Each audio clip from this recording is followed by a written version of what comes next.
The year is 2020 and the world as we know it has changed. This year started off as many others before it, but it didn't take long for things to go off the rails. Earlier this year, I remember watching as the Australian bush burned to the ground. Then Prince Harry quit the royal family.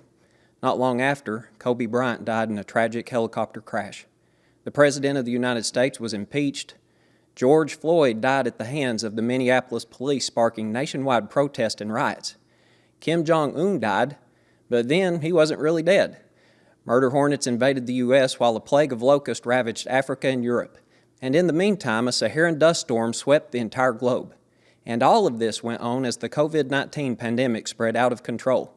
Normally, Volunteer Energy Cooperative would host its annual membership meeting in the first Saturday in October, but this year that too has changed.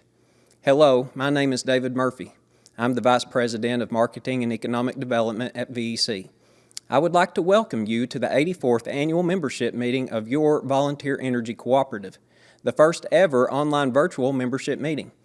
I'm also pleased to introduce you to our new Chairman of the Board of Directors, Larry Storie.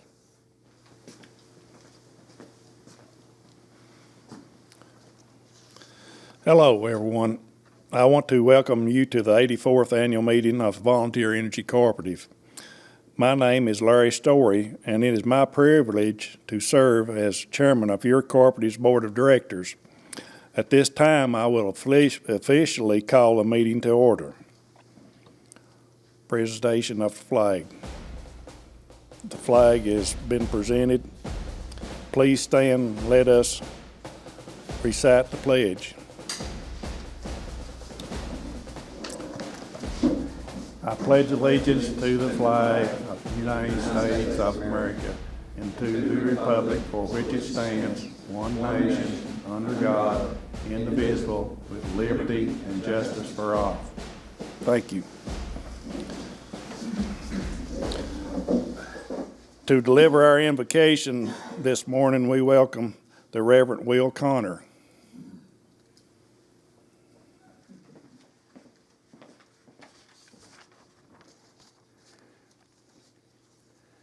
Let us pray.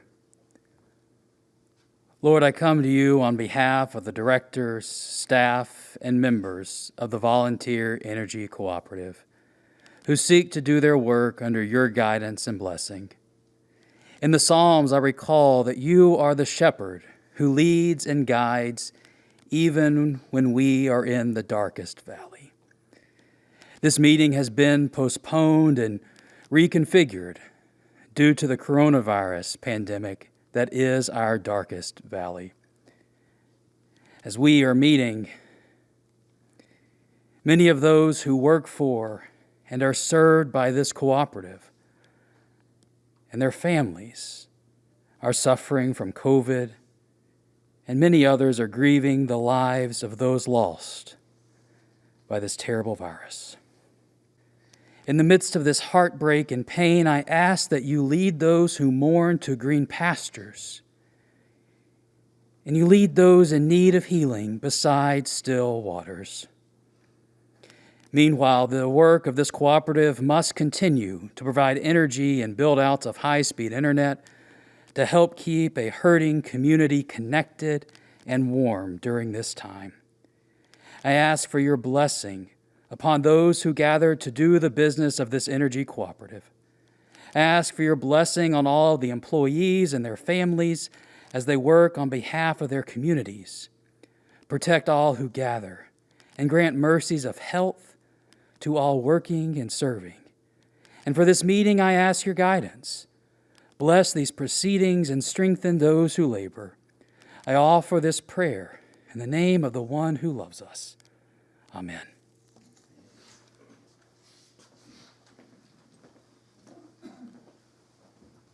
Thank you, Will.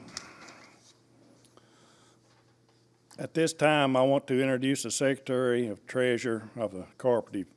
His name is Sammy Norton. Sammy will present the Secretary's report, which includes the certification of roll call, certification of the mailing of the annual meeting notice, and the financial report, and the report of the District Director elections. Sammy Norton.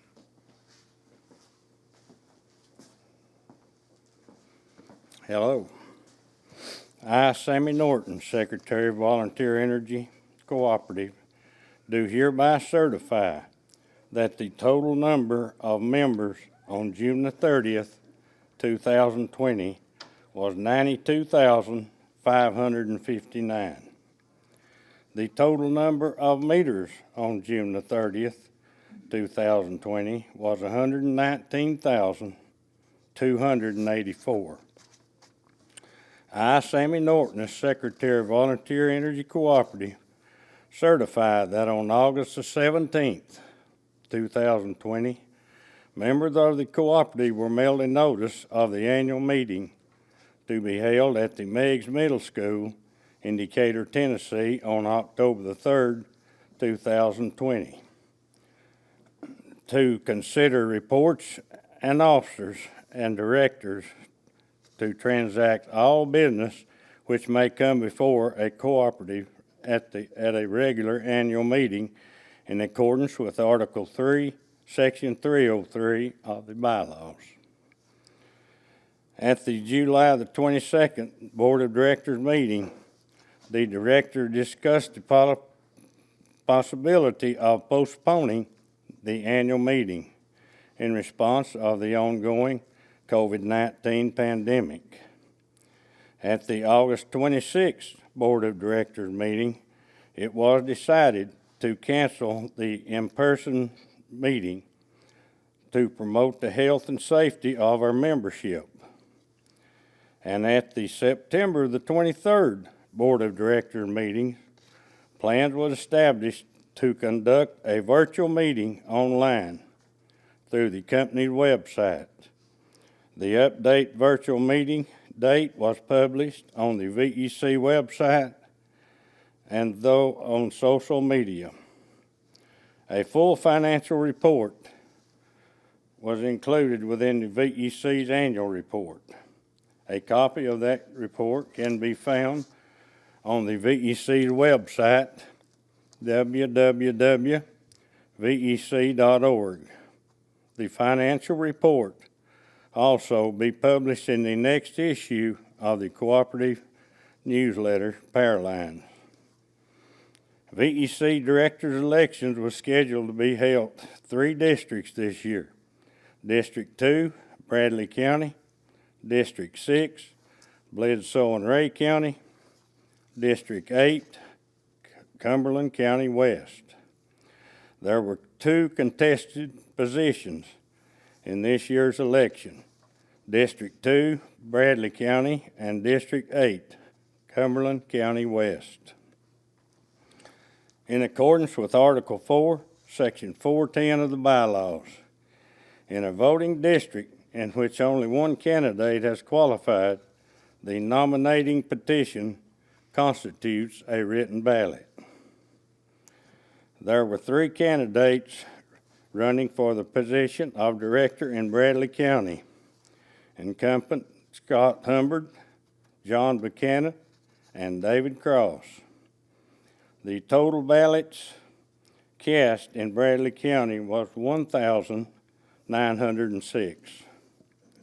John Buchanan received 854 votes. Scott Humbard received 752 votes. David Cross received 300 votes. John Buchanan was certified the winner of the election. The election in Bledsoe and Rhea counties was not contested. The director re-elected in District 6 was Jerry Henley. There were 2 candidates running for the position of director in Cumberland County West, incumbent Lanny Covard and Kenneth Carey Jr. The total number of ballots cast in Cumberland County was 2,441. Kenneth Carey Jr. received 1,271 votes. Lanny Covard received 1,170 votes. Kenneth Carey Jr. was certified the winner of the District 8 election. Mr. Chairman, this concludes my report.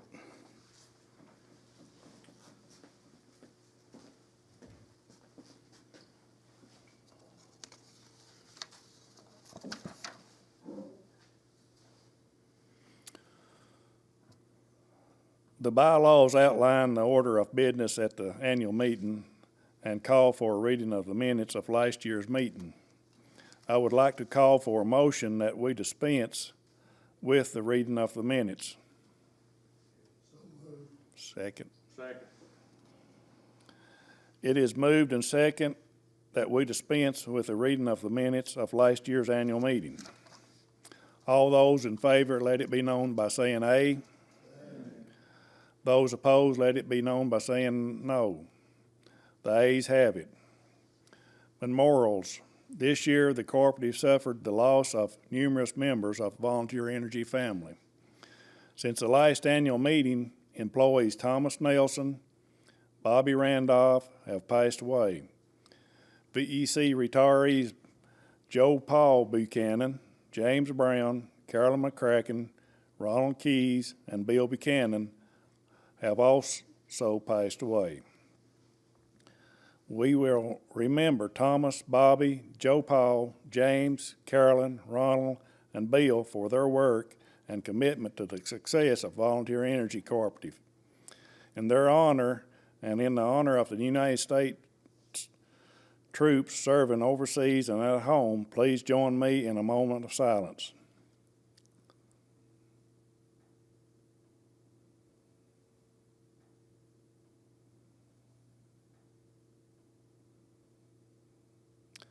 Thank you. Now I would like to introduce you to your cooperative board of directors. I am very pleased to have the opportunity this year to work with these directors. Tim Handler represents Rome and Loudoun counties. John Buchanan represents Bradley County. Jerry Henley represents Ray and Bledsoe counties. Albie Smith represents Hamilton County. Mike Fraser represents McMinn County. David Milan represents Polk County. Randy Bond represents Cumberland County East. Kenneth Carey Jr. represents Cumberland County West. And Sammy Norton represents Meigs County. William J. Bush Campbell represents Fenner, Morgan, and Scott counties. Keith Phillips represents Putnam, White, and Overton counties. And I have the privilege of representing Pickett County. I am pleased to introduce to you the President and CEO of Volunteer Energy Cooperative, Rody Blevins. Rody has just completed his 15th year at the helm of VEC. It has been an exciting and challenging year. We look forward to hearing his report today. Rody.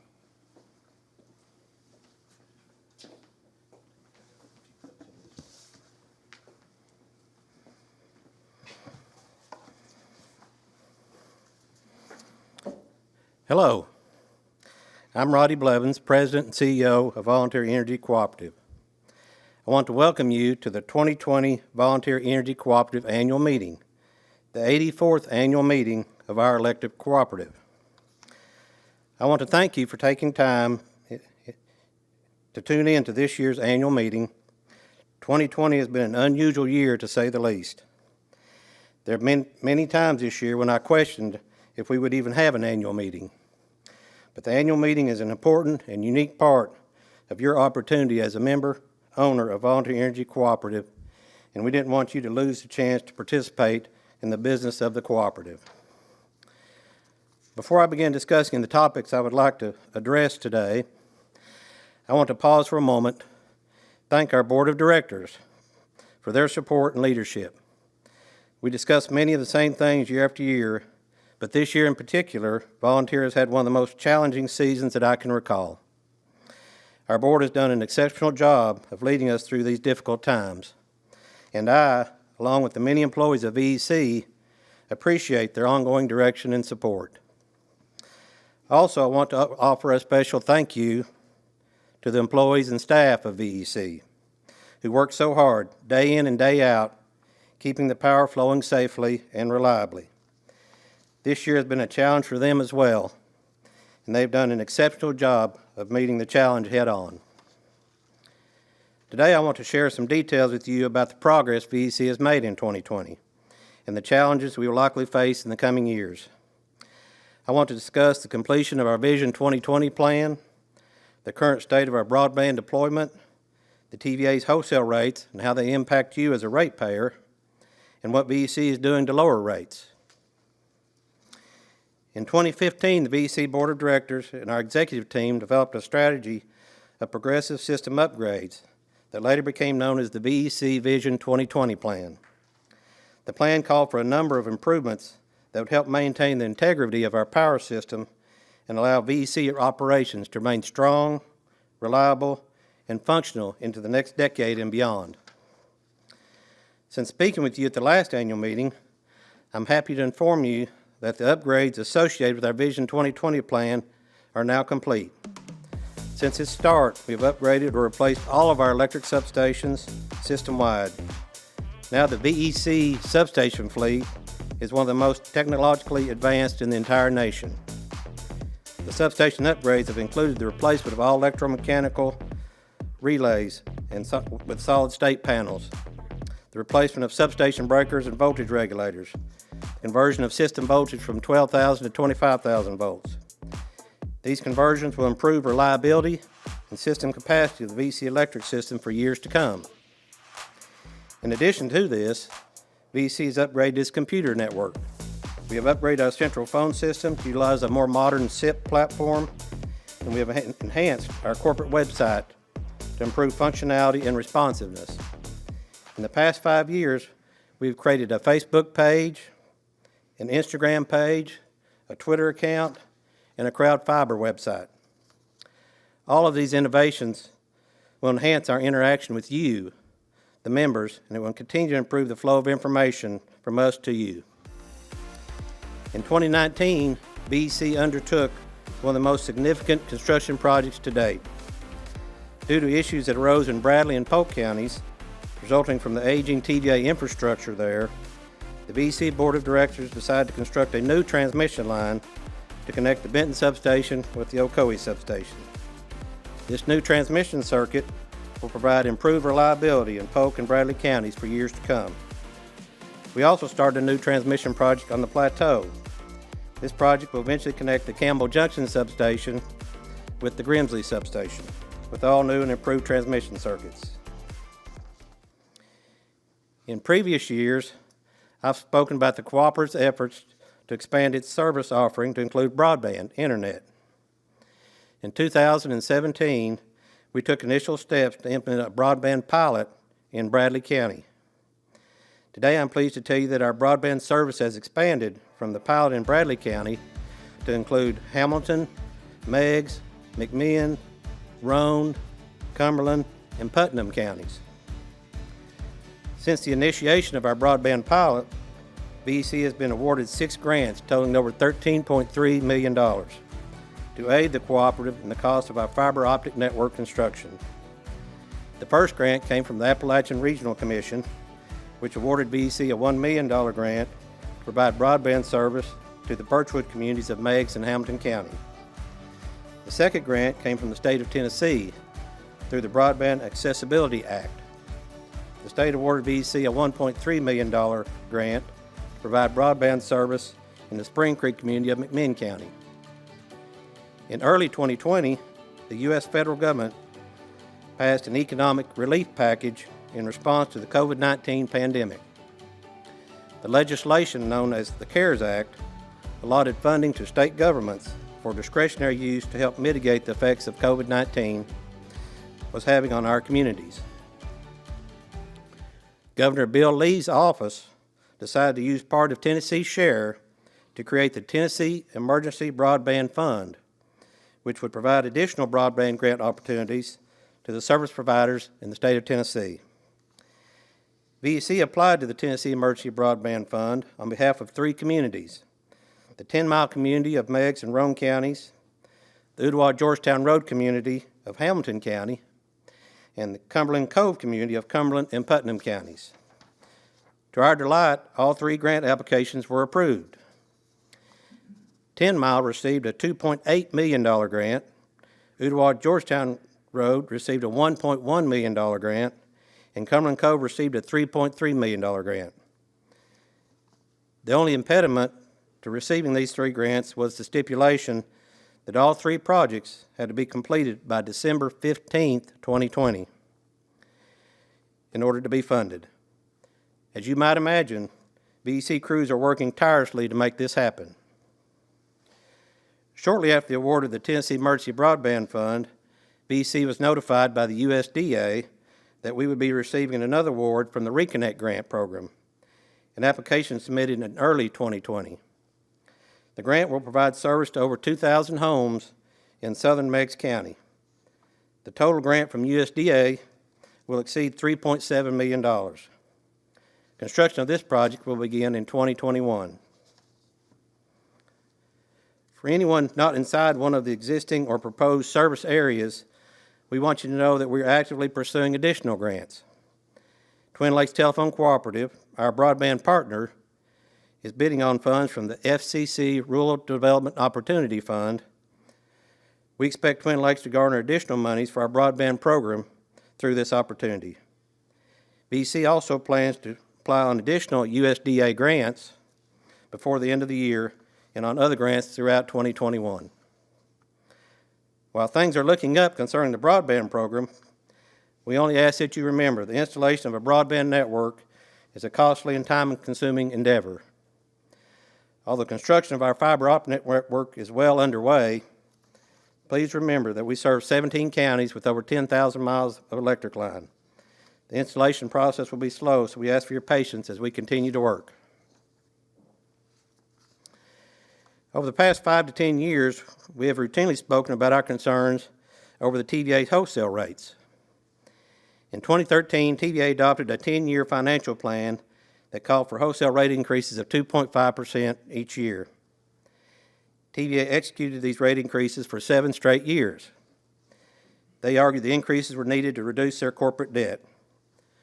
While VEC does encourage a smart plan of debt management, we believe the TVA plan has been too aggressive. More recently, TVA has realized record net incomes ranging between $1 and $2 billion for 3 straight years. Despite our protests, TVA ignored the facts and moved forward with their annual increases. Only after the retirement of former TVA CEO Bill Johnson did TVA finally suspend the rate increases. Unfortunately, this came on the heels of a wholesale rate change where TVA took part of the energy rate and moved it into a fixed cost charge. This new component to the wholesale rate guarantees TVA a fixed amount of income regardless of our customers' usage. Why does this bother me and our board of directors? Because the management of VEC believes we have a responsibility to our members to keep rates as low as possible. Of every dollar you spend on your electric bill, more than 80 cents of that dollar goes directly to TVA. This is simply not acceptable to us. TVA's margins are too high. We have continued to point this out to TVA's new CEO, Jeff Lash, and fortunately it has not produced the intended results we would like. Last year, TVA introduced a new long-term plan.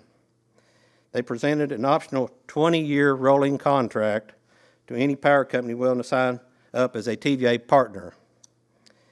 As an incentive, TVA offered to pay those agreeable power companies a 1.7% monthly wholesale credit. While the credit is an attractive offer, we believe it is a bad business decision to contract with a wholesale supplier for such a lengthy term, especially with a rolling contract. It is impossible to forecast what the wholesale markets will do over the next 5 to 10 years, much less over the next 20 years.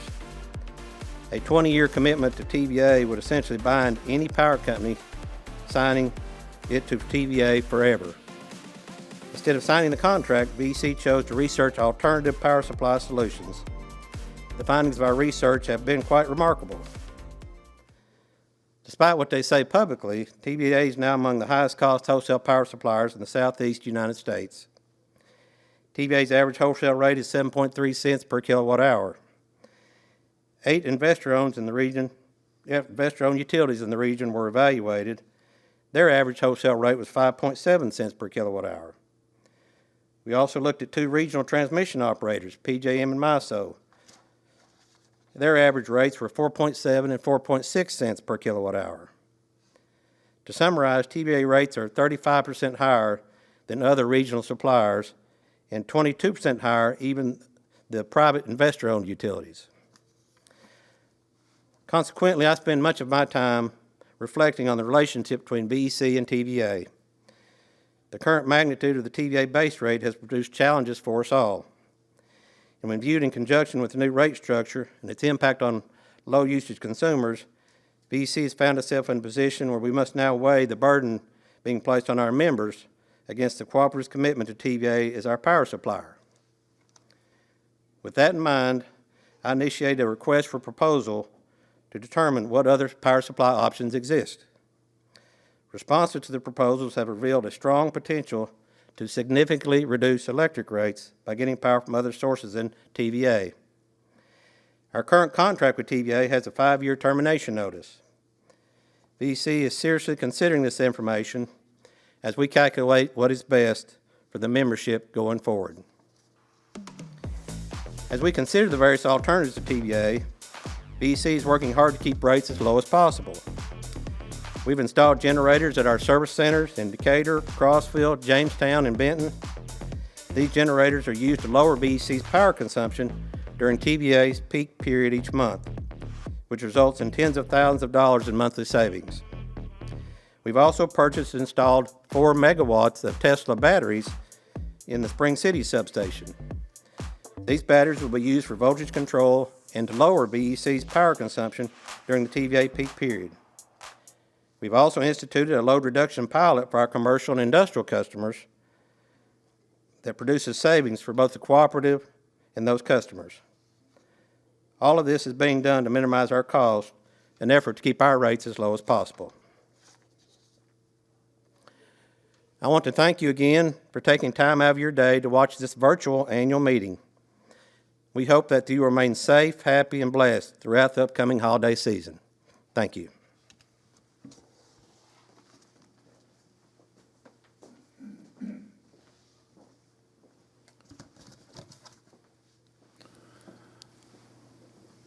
Thank you, Rody, for that report. This concludes the business portion of our meeting. There being no further business to come before the meeting, I declare that VEC annual meeting is adjourned. Thank you all. David.